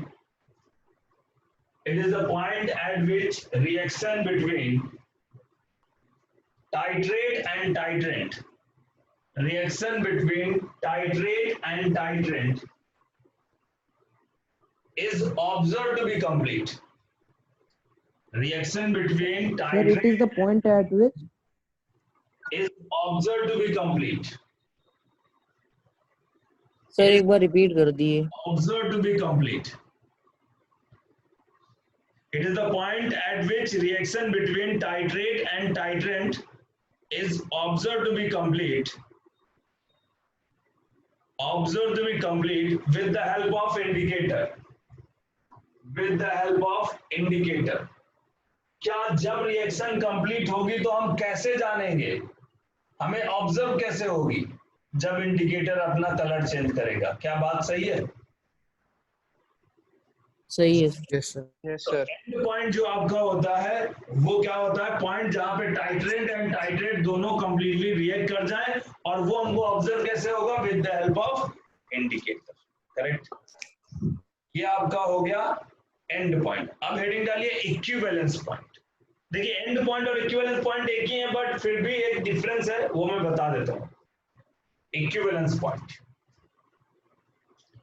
it is the point at which reaction between it is the point at which reaction between it is the point at which reaction between titrant and titrate reaction between titrant and titrate is theoretically complete, is theoretically complete.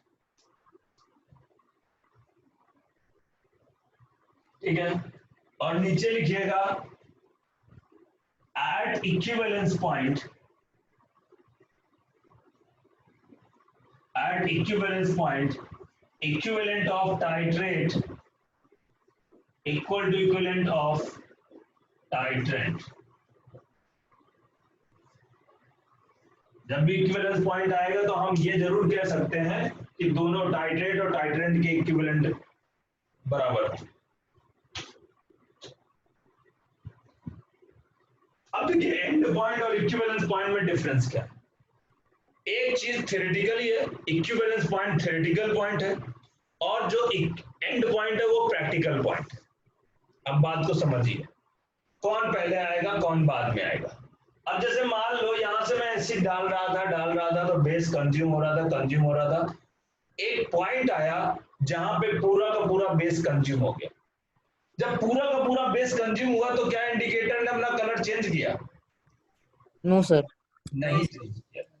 और जब नहीं change किया, वही point जहां पे पूरा का पूरा एसिड और बेस कंज्यूम हो गया, वही पॉइंट क्या है? थ्योरेटिकल पॉइंट है। वही पॉइंट क्या है आपका? इक्विवेलेंस। जो थ्योरेटिकली हम कैलकुलेट करते हैं, बट हमें ऑब्जर्व कैसे होगा? हमको तो ऑब्जर्व किससे होगा? लिटमस पेपर से होगा। तो लिटमस पेपर कलर कब चेंज करेगा?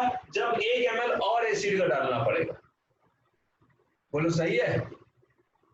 Yes sir. ऐसा एंड पॉइंट क्या होगा? इक्विवेलेंस पॉइंट के बाद आएगा। तो ये प्रैक्टिकली में डिफरेंस है, बस प्रैक्टिकल में डिफरेंस है।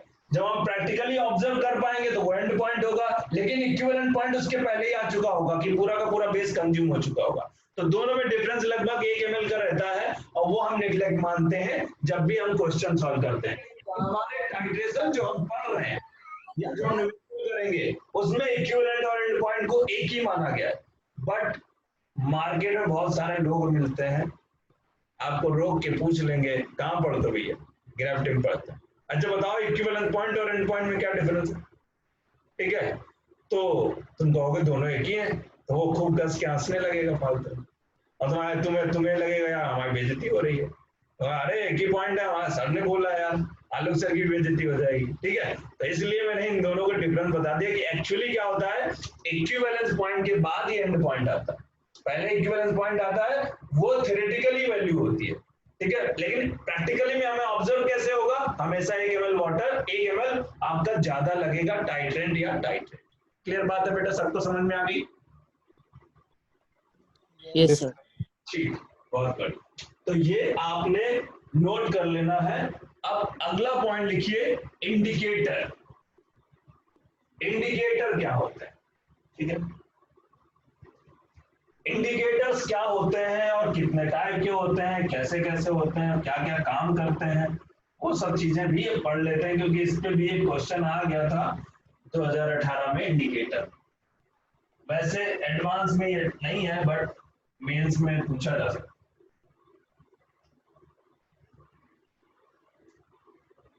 देखिए ये अब चैप्टर का सबसे डिफिकल्ट पार्ट हम पढ़ रहे हैं, भले आपको आसान लग रहा हो। ठीक है, सबसे difficult part.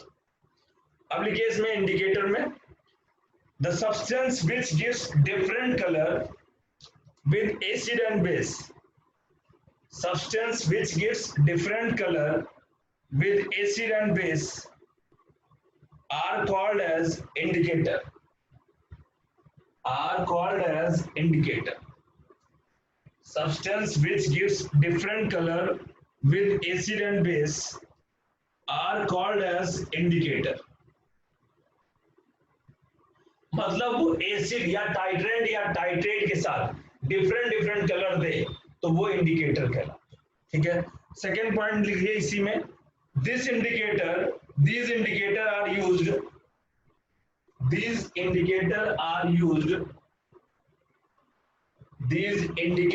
are used in various determination of equivalence and endpoint. In various determination of equivalent and endpoint. In various determination of equivalent and endpoint. These indicators are used in visual detection of equivalence point or endpoint. अब आपको एक table बनानी है, एक तरफ लिखना है indicator, फिर आपको लिखना है पीएच रेंज, उनकी एक रेंज होती है जिसमें वो वर्क करते हैं। फिर लिखना है आपको कलर इन एसिड और फिर कलर इन बेस। ठीक है, पहला इंडिकेटर क्या है आपका? पहला इंडिकेटर है आपका लिटमस पेपर, जो सभी लोग जानते हैं, आप में से ज्यादातर लोग जानते हैं। इसकी रेंज क्या होती है? 5 to 8 होती है। 5 pH से 8 pH के बीच में बहुत अच्छा काम करेगा। कलर इन एसिड कैसा होगा? ये तो सबको पता है, रेड। और कलर इन बेस कैसा होगा? ब्लू। यस या नो? Yes, sir. दूसरा है आपका फेनोप्थलीन।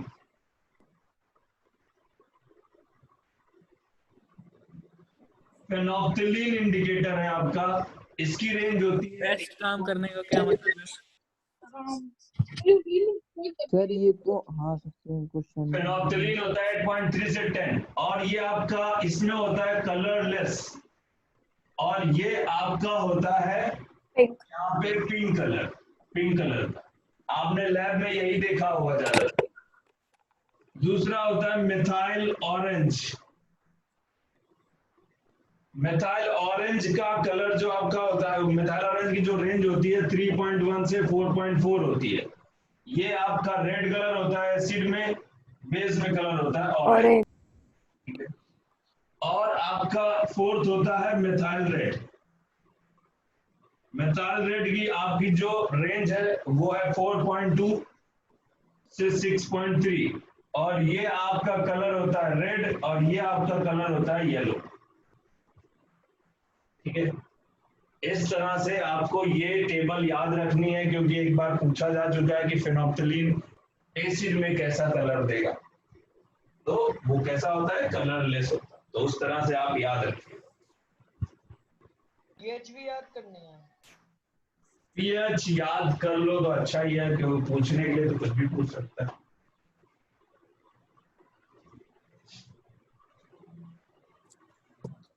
अब आगे बढ़े बेटा। छोड़िए सर।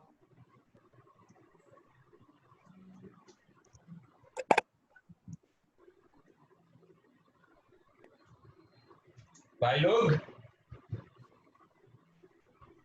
Yes sir. YouTube पे मोटिवेशनल वीडियो किसके लिए था? क्या बेटा? वो तो सर आपने जो YouTube पे मोटिवेशनल वीडियो डाला है, हाँ, किसके लिए था वो? ये पास वाले बच्चों के लिए था, तुम लोगों के लिए नहीं था। अच्छा सर। तुम लोग तो ऑलरेडी मोटिवेटेड हो ना। अच्छा बताओ, कोरोना काल में सबसे ज्यादा मस्ती किसने करी? तुम ही लोगों ने। हाँ सर, एग्जाम भी टल गए।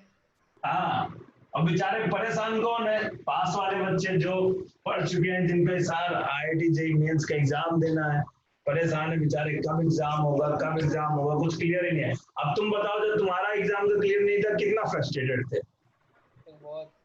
हाँ, तो वो ऐसे ही वो बच्चे फील कर रहे होंगे। बस उन्हीं बच्चों के लिए मैंने डाला कि कम से कम थोड़ा राहत मिले। सर कहीं जीरो सेशन ना हो जाए। क्या बेटा? स्पेशली ड्रॉप ईयर्स वालों का। हाँ, ड्रॉ। सर कहीं जीरो सेशन ना हो जाए। नहीं नहीं, ऐसा कुछ नहीं होने वाला है। एग्जाम वो कराएंगे बेटा, क्योंकि वो एक साल भी, अगर उनको 3 साल में डिग्री देनी पड़ेगी तो भी दे देंगे वो, लेकिन वो एग्जाम जरूर कराएंगे, इसमें कोई डाउट मत रखना। मतलब नहीं सर, हम लोग के लिए बोल रहे हैं। कि रुतबा है, वो लोग थोड़ा डिफरेंट काम करते हैं, अलग हट के काम करते हैं। हाँ सर। रंगबाजी है अपनी अपनी, है ना। क्या सर डेली टेस्ट चल रहे होंगे फिर तो ड्रॉपर्स वालों को? हाँ, टाइप्स ऑफ टाइट्रेशन समझिए बेटा। अपन लोग आ जाते हैं टाइप्स ऑफ टाइट्रेशन। पहला टाइट्रेशन है एसिड बेस टाइट्रेशन, जो कि आप लोग बचपन से पढ़ते जा रहे हैं। दूसरा आपका है एसिड बेस टाइट्रेशन हो गया। दूसरा है आपका रेडॉक्स टाइट्रेशन।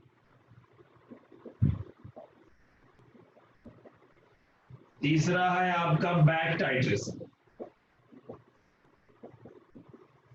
चौथा है आपका डबल टाइट्रेशन। और पांचवा है आपका आइडो एंड आईडी मेट्रिक टाइट्रेशन। देखो बेटा नाम तो बड़े खतरनाक खतरनाक है, लेकिन काम सबका एक है, चाहे यहां से लगा लो चाहे यहां तक, हर एक में एक ही कॉन्सेप्ट। ये सारे application of law of equivalence है। सारे क्वेश्चन में मैं आपको लॉ ऑफ इक्विवेलेंस के अलावा कुछ नहीं लगाऊंगा। आप कहेंगे सर बस करो अब बहुत हो गया लॉ ऑफ इक्विवेलेंस डन, ठीक है, इतने क्वेश्चंस करेंगे हम लोग।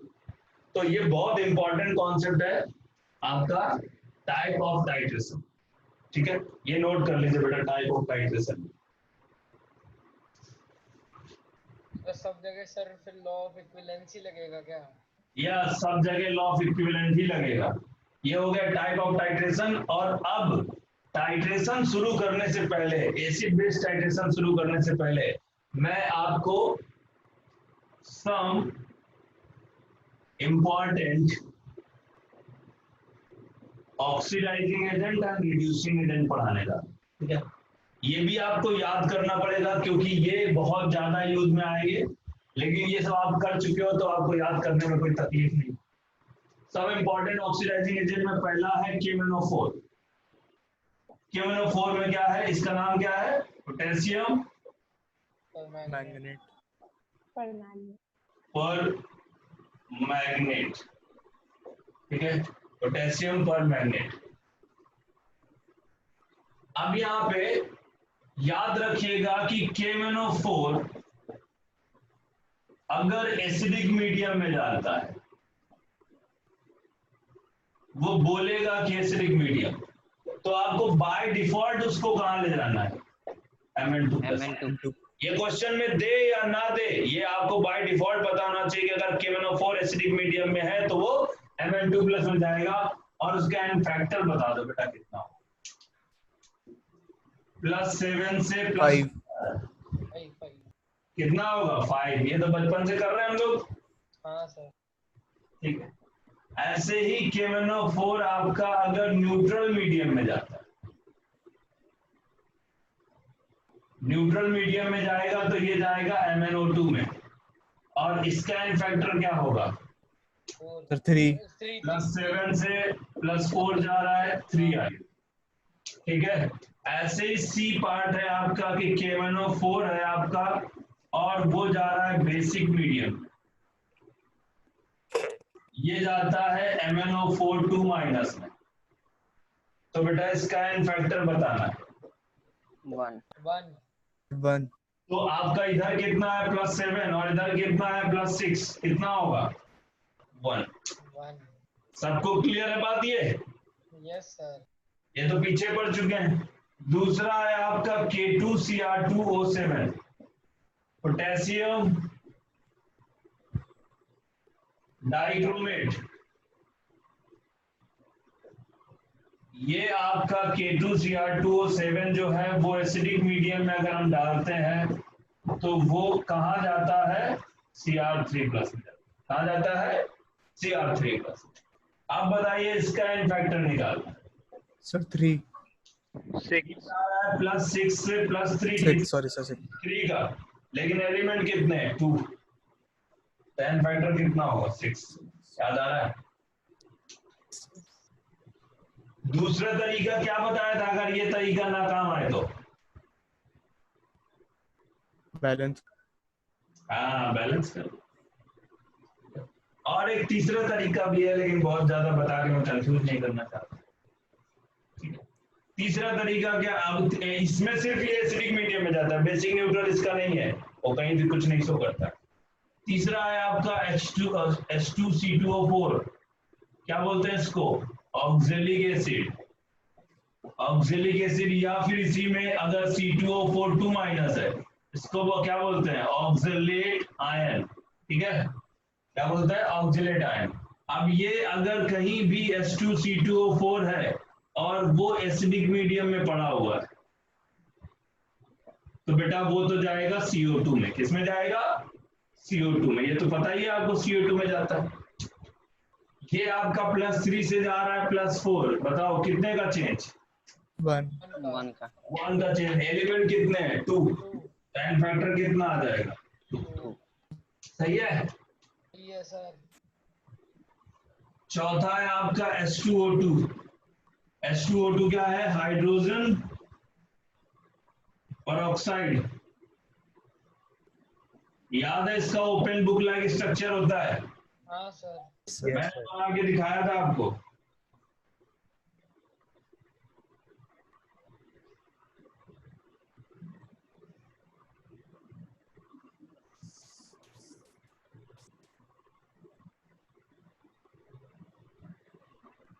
ऐसे करके ओपन बुक लाइक स्ट्रक्चर।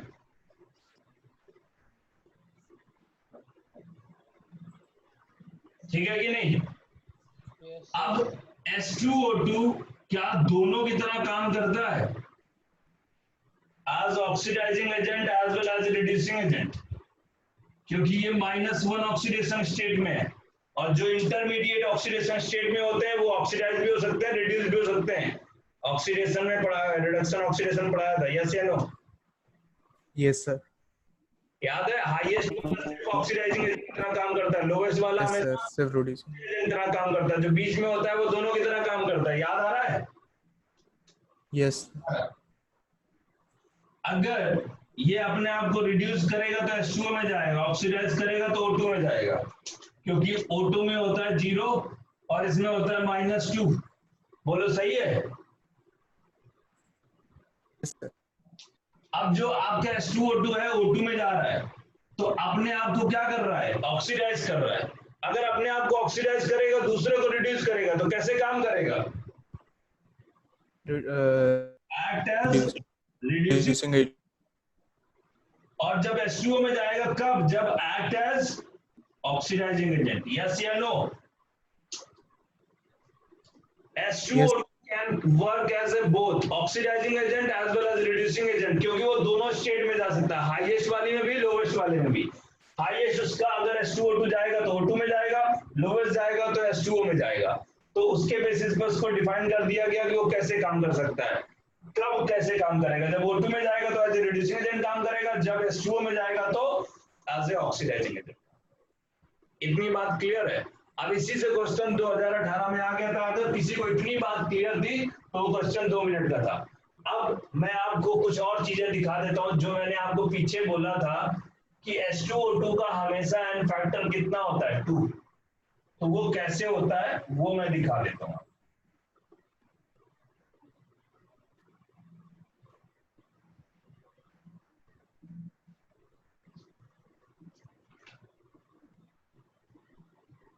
पहला case number 1, H2O2 as a oxidizing agent. जब भी H2O2 एज ऑक्सीडाइजिंग एजेंट काम करेगा तो ये दोनों मीडियम में काम कर सकता है। मान लेते हैं कि ये काम कर रहा है एसिडिक मीडियम में, तो ये H2O2 जो आपका है वो जाएगा कहां? H2O में, क्योंकि ऑक्सीडाइजिंग की तरह काम करेगा तो कहां जाएगा? H2O में जाएगा कि नहीं जाएगा? इतनी बात तो हमको पता है, हमको, कि भाई अगर H2O2 अगर ऑक्सीडाइजिंग एजेंट की तरह काम कर रहा है तो H2O2 जाएगा H2O। बस इतना पता है, तो अपन अब इसको बैलेंस कर लेंगे। बैलेंस करते वक्त सबसे पहला काम क्या करते हैं? ऑक्सीजन। हाँ, ऑक्सीजन बैलेंस करो। यहाँ पे ऑक्सीजन कितने हैं? 2 और इधर इधर 2 है, इधर 1 है। क्या करेंगे? वाटर ऐड करें। H2O ऐड करेंगे, यस या नो? Yes sir. अच्छा, ये जब ऐड हो गया, मान लो इसको 2 टाइम्स कर देते हैं, बैलेंस हो जाएगा। ठीक है, करेक्ट है बेटा? हो गया? यस। ऑक्सीजन बैलेंस हो गया। अब क्या करेंगे? हाइड्रोजन करेंगे। हाइड्रोजन के लिए मीडियम क्या है? एसिडिक। हाइड्रोजन इधर 2 है, इधर 4 है, कमी किधर है? इधर। कितने की? 2 की। क्या करेंगे? 2H+ ऐड करेंगे कि नहीं? Yes sir. अब क्या करेंगे? चार्ज बैलेंस करेंगे।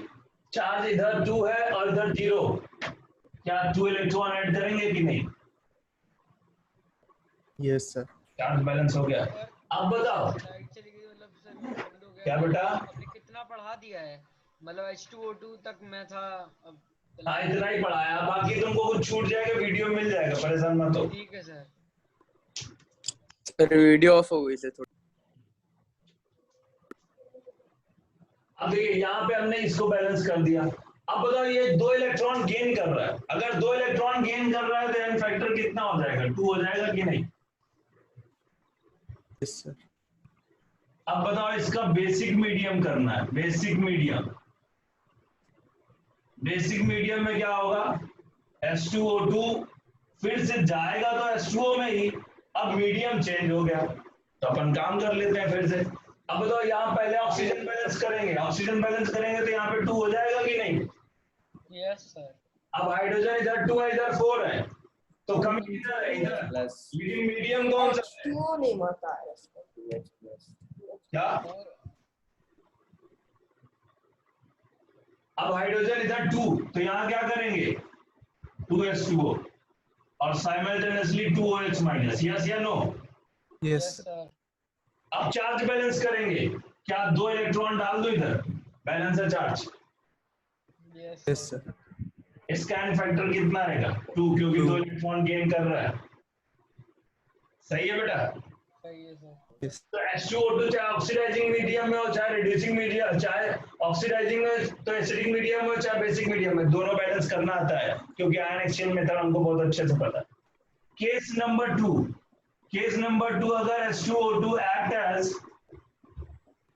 एक्ट एज रिड्यूसिंग एजेंट और मीडियम हो आपका एसिडिक,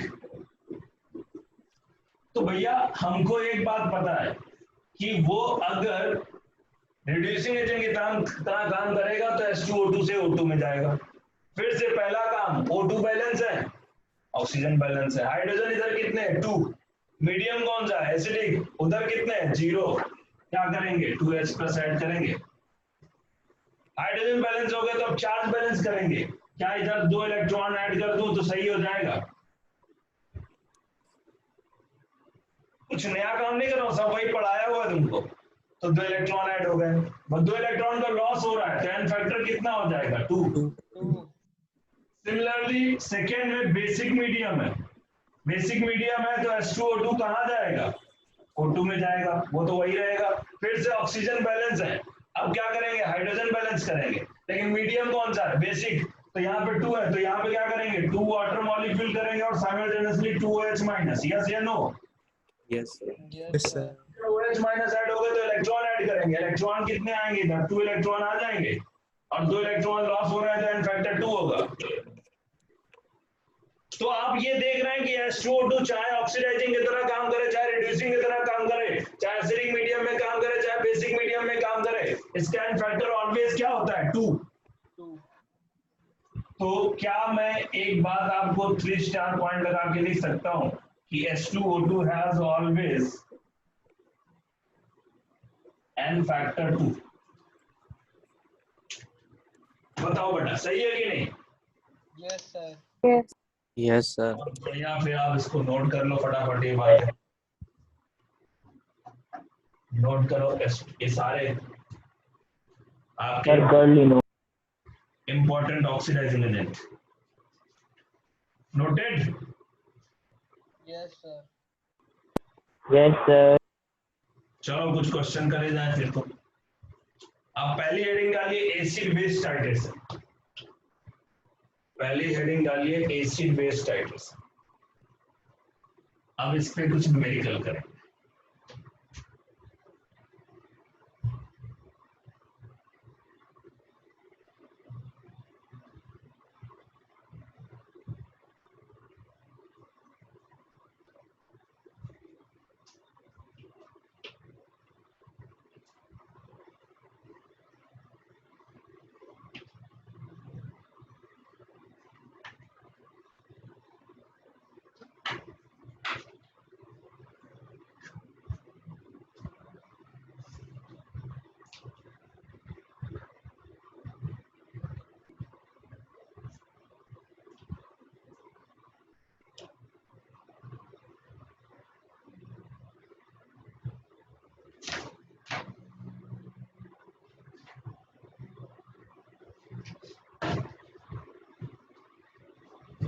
एक मिनट बेटा, मैं क्वेश्चन कुछ निकाल लेता हूँ। चलो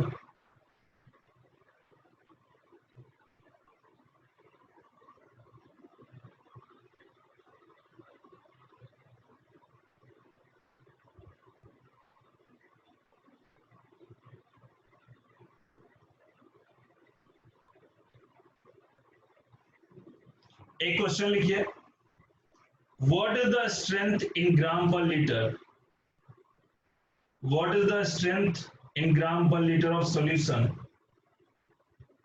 ग्राम per liter of the solution of H2SO4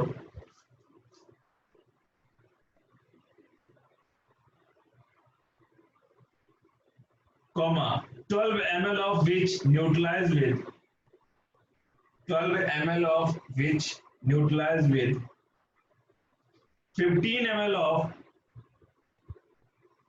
15 ml of 1/10 normal 1/10 normal NaOH solution, 1/10 normal NaOH solution. So please repeat.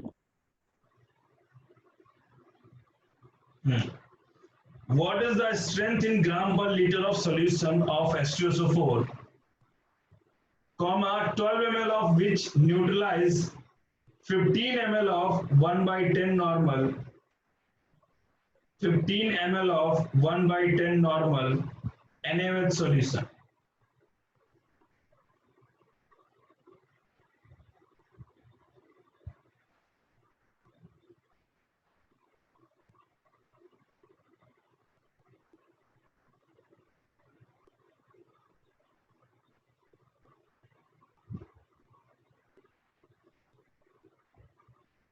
करिए इसको।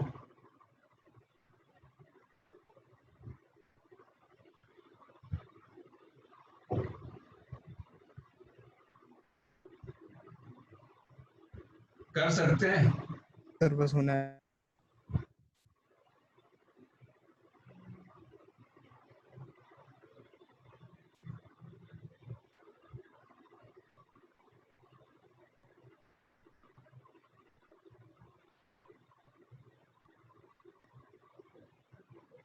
तो 49/8 ग्राम पर लीटर।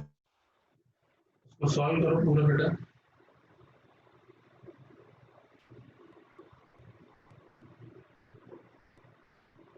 6.125 6.125 yes।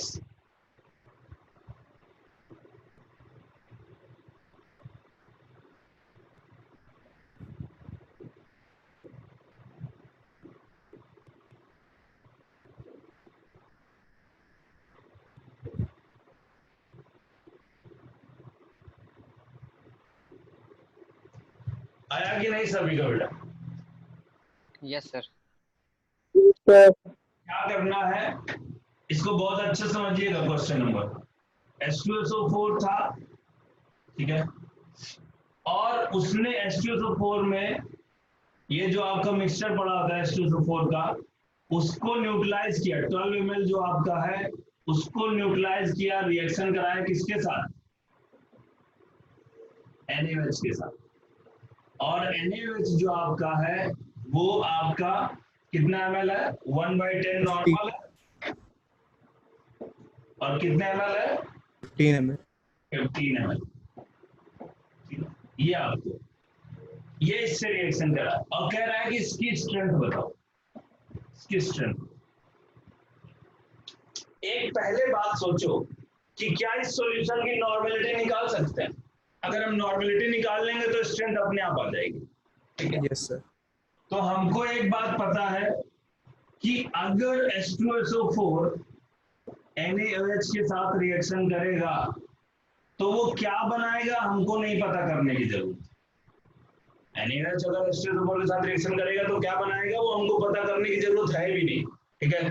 क्यों? क्योंकि हमें पता है according to law of equivalence, according to law of equivalence क्या होंगे? क्या equivalent of H2SO4 equal to equivalent of NaOH होगा कि नहीं?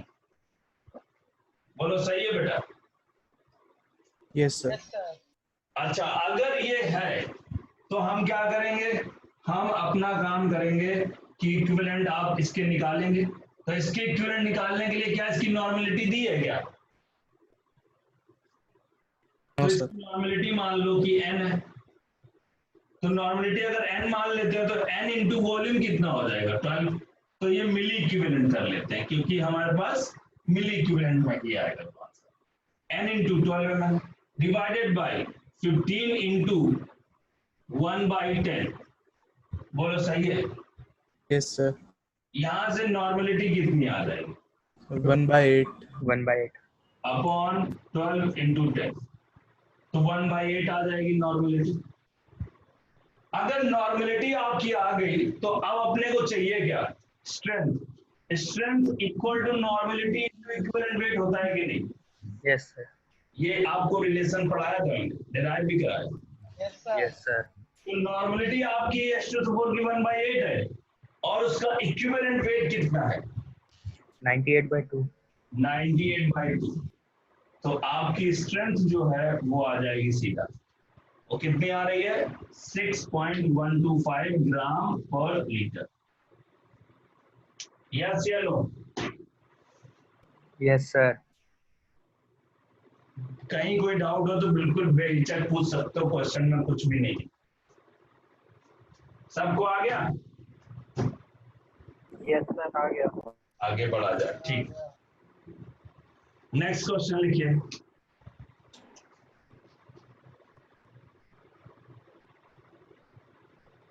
नेक्स्ट क्वेश्चन है आपका, how many ml of 0.5 normal, how many ml of 0.5 normal HCl acid, how many ml of 0.5 normal HCl acid will be required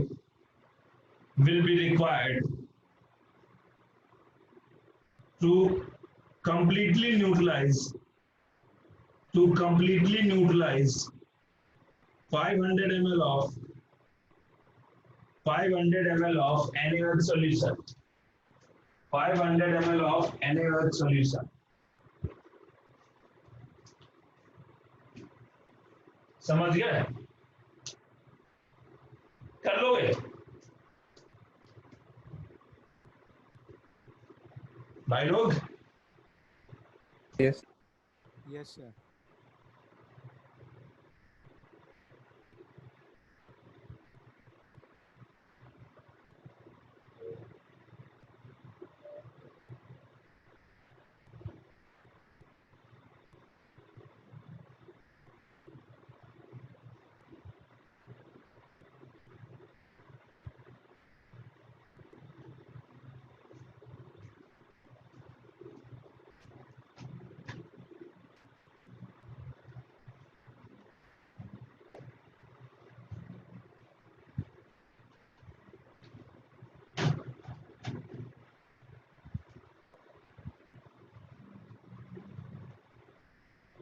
अरे इसको भी करने में इतना टाइम लग रहा है?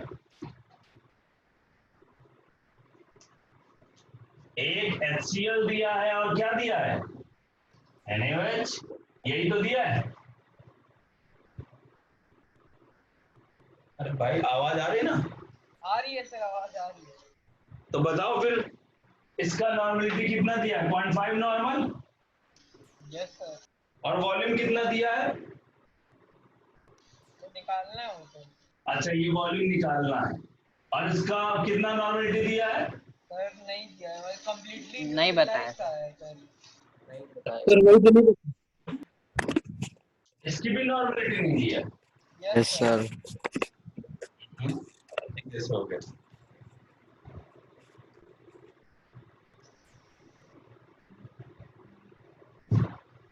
फाइव 500 ml ऑफ ये 0.5 नॉर्मल है, वॉल्यूम दिया है और इसका 500 ml दिया है। Yes sir. और इसकी नॉर्मलिटी नहीं दी है। No sir. शायद मैं बोलने में गड़बड़ कर गया हूँ। इसका 0.2 कर लो, ठीक है? 0.2 नॉर्मल। अब हो जाएगा? तो हो जाए। बताइए क्या? 200, ठीक है। Sir 200 sir 200। आप क्या करेंगे? Simple equivalent of HCl equal to equivalent of NaOH। ये आपका है 0.5 into V equal to 0.2 into 500। तो यहाँ से V जो आ जाएगा आपका 200 ml आ जाएगा। ऐसे क्वेश्चन आते हैं, ये स्कूल में पूछे जाते हैं, ठीक है? ऐसे क्वेश्चन सिर्फ स्कूल में आते हैं, इतने सिंपल। ठीक है, ये क्वेश्चन आईआईटी मेंस लाएगा। अभी आगे देखिए अगला क्वेश्चन।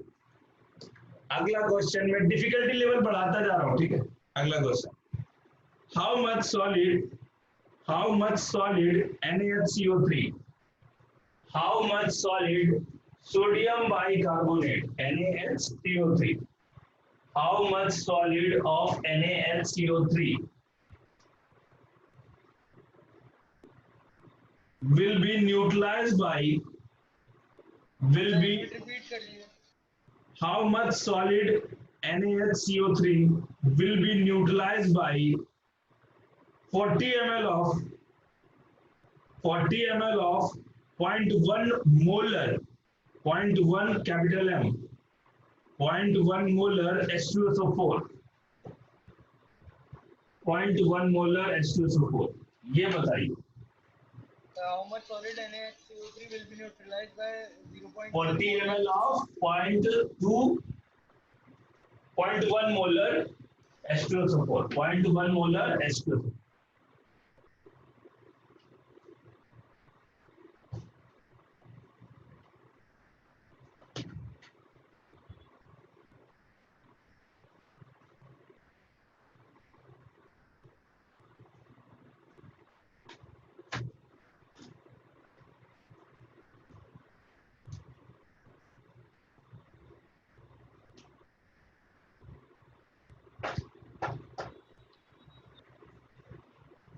सर 672 कितना आ रहा है?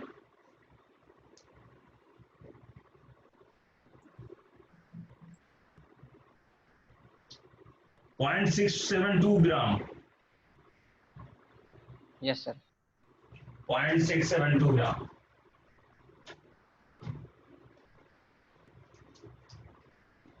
देखो बेटा,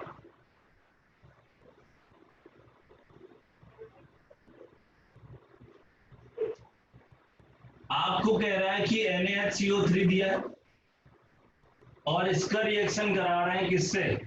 H2SO। तो ये बेटा बेस है आपका और ये आपका एसिड है, ठीक है। ये रिएक्शन हो रही है, एसिड बेस रिएक्शन हो रही है, तो ये मिल के क्या बनाएंगे कोई फर्क नहीं पड़ता। Equivalent of NaHCO3 equal to equivalent of H2SO4 करेंगे कि नहीं? Yes sir. यही करेंगे। अच्छा, अगर ये करेंगे तो इक्विवेलेंट निकालना है बस, बाकी तो काम हो गया अपना। अब इक्विवेलेंट निकालने के लिए कह रहा है इसका वेट क्या होगा, तो वेट नहीं पता है तो क्या मान लीजिए W upon equivalent weight of NaHCO3। अब इसका क्या है वेट, इसका क्या दिया, इसका वेट नहीं दिया, इसका क्या दिया मोलैरिटी दिया है।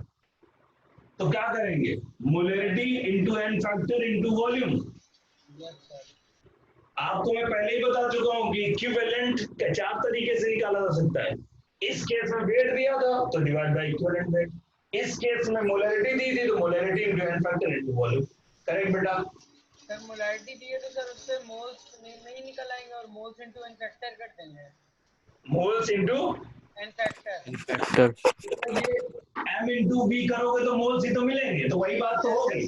हाँ ठीक है सर, वो डायरेक्ट आ जाएगा ना फिर 2 हाँ, तो अब अगर बताओ कि यहाँ पे वेट आपको कितना दिया है, वेट निकालना है, इक्विवेलेंट वेट, इसका molecular weight divide by N factor क्या होगा इसका?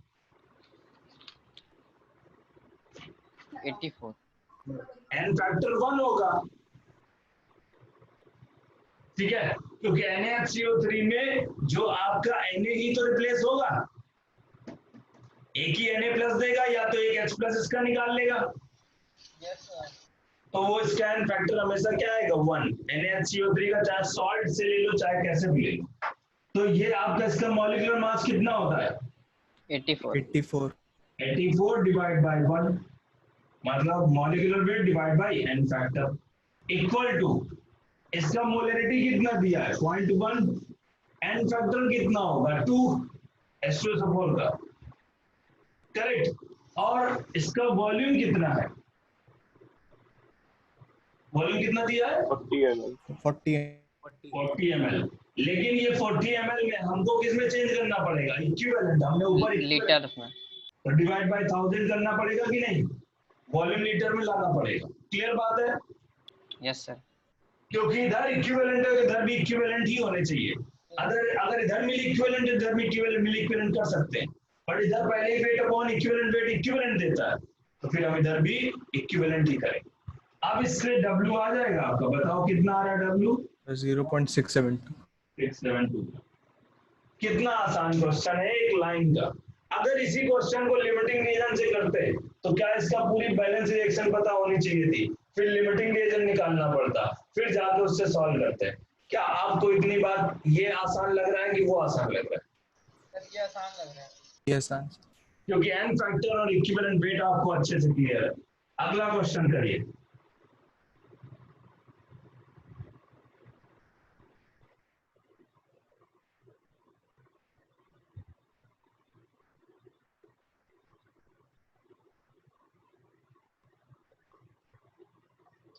अच्छा, एक प्योरिटी का क्वेश्चन कर लेते हैं।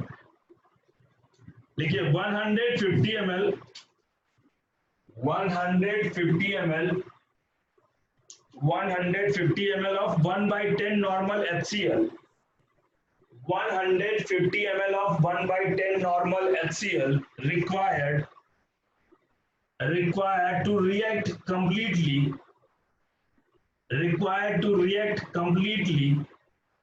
with 1 gram sample of limestone, with 1 gram sample of limestone, 1 gram sample of limestone, then calculate percentage purity of CaCO3, then calculate percentage purity of CaCO3।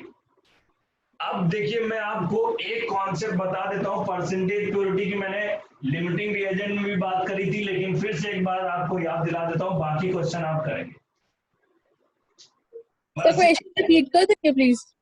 क्या बेटा? क्वेश्चन रिपीट कर दीजिए, मेरा नेटवर्क चला गया था। 150 ml of 1/10 normal HCl is required to react completely with 1 gram of sample of limestone, then calculate percentage purity of CaCO3। Percentage purity क्या होती है समझ लीजिए। परसेंटेज प्योरिटी क्या होती है? Weight of pure substance upon weight of sample, जिस sample के रिस्पेक्ट में ले रहे हैं, इनटू 100। ये परसेंटेज प्योरिटी।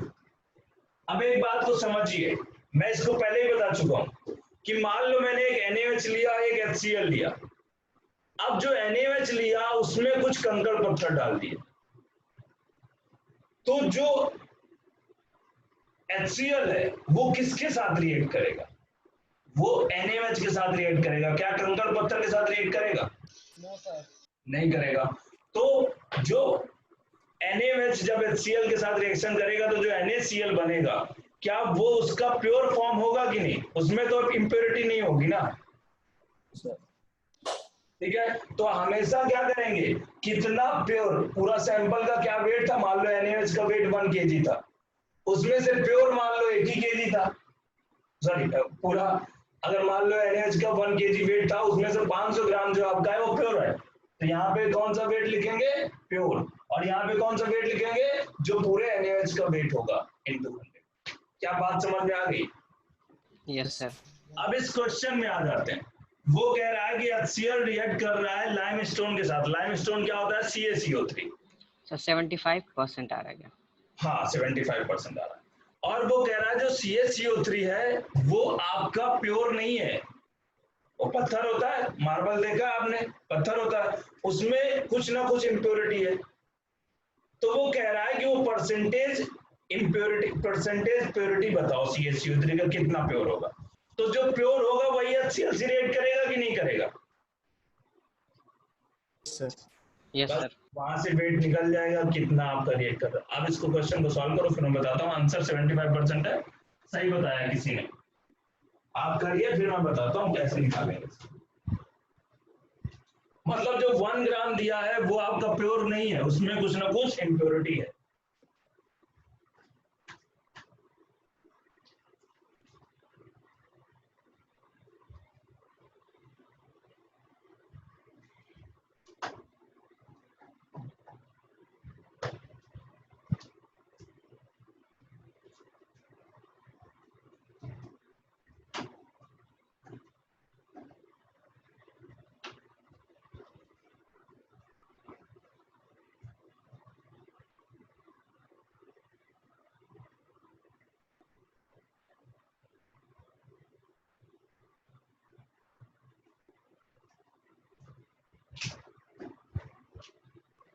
हुआ कि नहीं बेटा?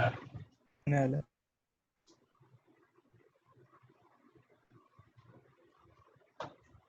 नहीं हुआ?